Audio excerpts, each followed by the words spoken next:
Welcome back to my channel. ಹೊಸದಾಗಿ channel ನೋಡ್ತಾ ಇದ್ದರೆ ಸಬ್ಸ್ಕ್ರೈಬ್ ಮಾಡಿಕೊಂಡು ಸಪೋರ್ಟ್ ಮಾಡಿ. ಸಚ್ಚಿದಾನಂದ ಸಾಯಿನಾಥ್ಗೆ ನಮಸ್ಕಾರ ಮಾಡುತ್ತಾ ಸಾಯಿನಾಥರ ಅನುಗ್ರಹ ಎಲ್ಲರ ಮೇಲೂ ಇರಲಿ ಅಂತ ವಿಡಿಯೋ ಪ್ರಾರಂಭ ಮಾಡ್ತಾ ಇದ್ದೀನಿ. ಇದೇ 26ನೇ ತಾರೀಕು ಬುಧವಾರ.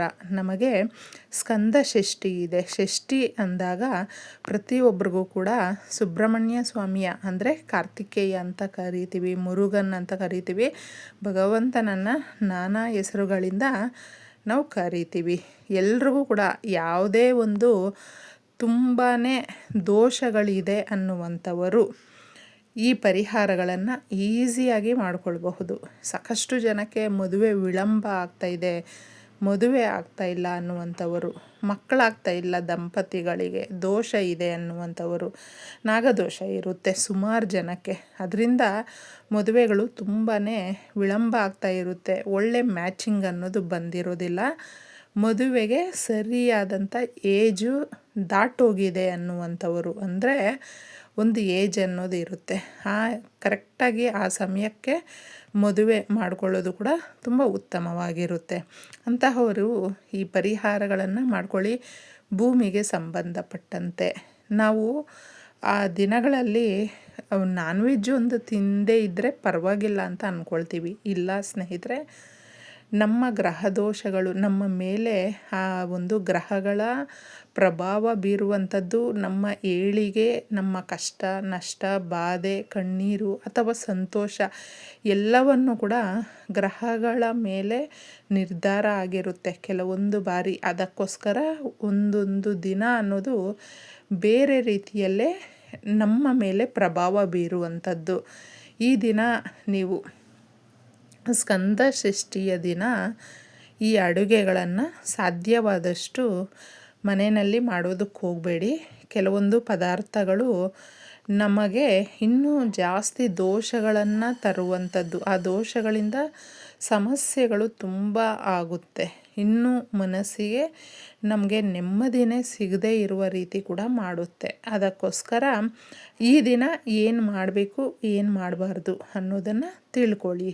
ನಾವೆಲ್ಲರೂ ಕೂಡ ಅಷ್ಟೇ, ನಮ್ಮ ಹಿರಿಯರು ನಮ್ಗೆ ಅದಕ್ಕೋಸ್ಕರನೇ ಪ್ರತಿ ಸಮಯ ಕೂಡ ಒಂದೊಂದು ರೀತಿಯಲ್ಲಿ ನಮಗೆ ತಿಳಿಸ್ತಾ ಇದ್ದರು. ಇದನ್ನು ಮಾಡಬೇಡಿ, ಹೀಗೆ ಮಾಡಿ, ಈ ಥರ ಎಲ್ಲನೂ.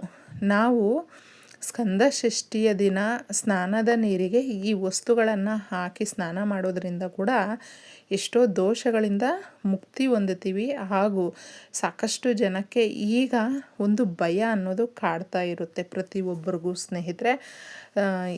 ಏನು ಅಂದರೆ ನಾವು ಹೊರ್ಗಡೆ ಹೋಗಿದ್ದೀವಿ, ಕ್ಷೇಮವಾಗಿ ಮನೆಗೆ ಬರಬೇಕು. ಏಕೆಂದರೆ ರಸ್ತೆ ಅಪಘಾತ ಇರಬಹುದು, ಇನ್ನೇನೋ ಸಮಸ್ಯೆಗಳಾಗಿರಬಹುದು, ಅಕಾಲಿಕವಾದಂಥ ಒಂದು ಮರಣ, ಇದು ಎಲ್ಲವೂ ಒಂದಲ್ಲ ಒಂದು ರೀತಿಯಲ್ಲಿ ಮನುಷ್ಯನಿಗೆ ಭಯ ಹುಟ್ಟಿಸುವಂಥದ್ದು.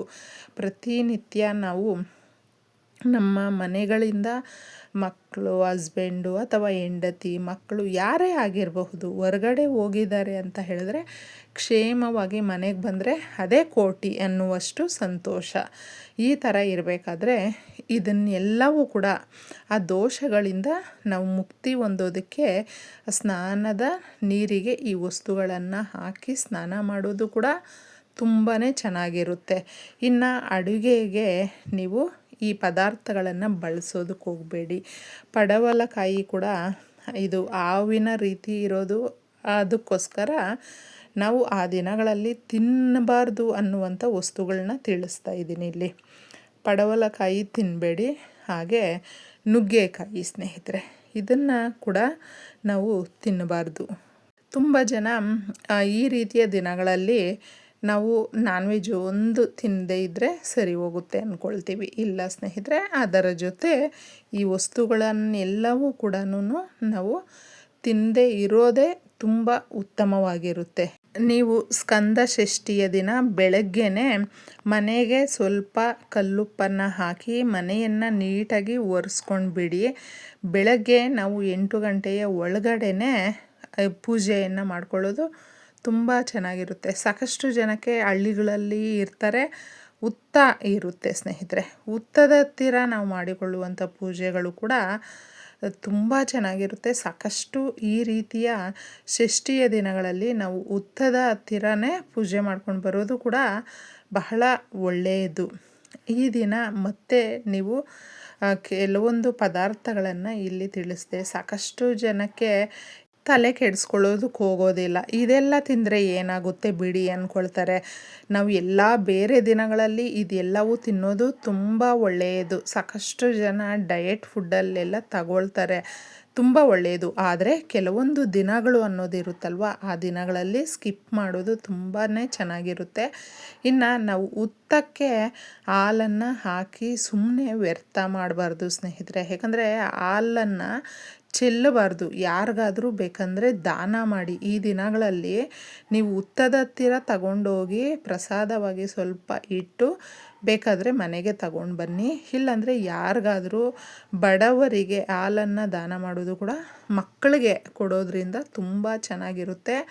ಹುತ್ತದ ಮಣ್ಣು ಹಾಗೆ ಸ್ವಲ್ಪ ಗಂಧ, ಇಲ್ಲ ಅಂದರೆ ನೀವು ಒಂದು 5-6 ತುಳಸಿ ದಳಗಳನ್ನು ಹಾಕಿ ಸ್ನಾನ ಮಾಡ್ಕೊಳ್ಳೋದು ಬಹಳ ಉತ್ತಮವಾಗಿರುತ್ತೆ. ಎಲ್ರಿಗೂ ಹುತ್ತದ ಮಣ್ಣು ಸಿಗೋದಿಲ್ಲ. ಸಿಕ್ಕಿದ್ರೆ ಮಾತ್ರ ಒಂದು 1/4 ಸ್ಪೂನಷ್ಟಾದರೂ, ಒಂದು ಅರ್ಧ ಸ್ಪೂನಷ್ಟಾದರೂ ಚಿಕ್ಕ ಸ್ಪೂನಲ್ಲೇ ಅದನ್ನು ಹಾಕ್ಕೊಂಡು ಸ್ನಾನ ಮಾಡೋದ್ರಿಂದ ನಮಗೆ ಆರೋಗ್ಯ ಚೆನ್ನಾಗಿರುತ್ತೆ.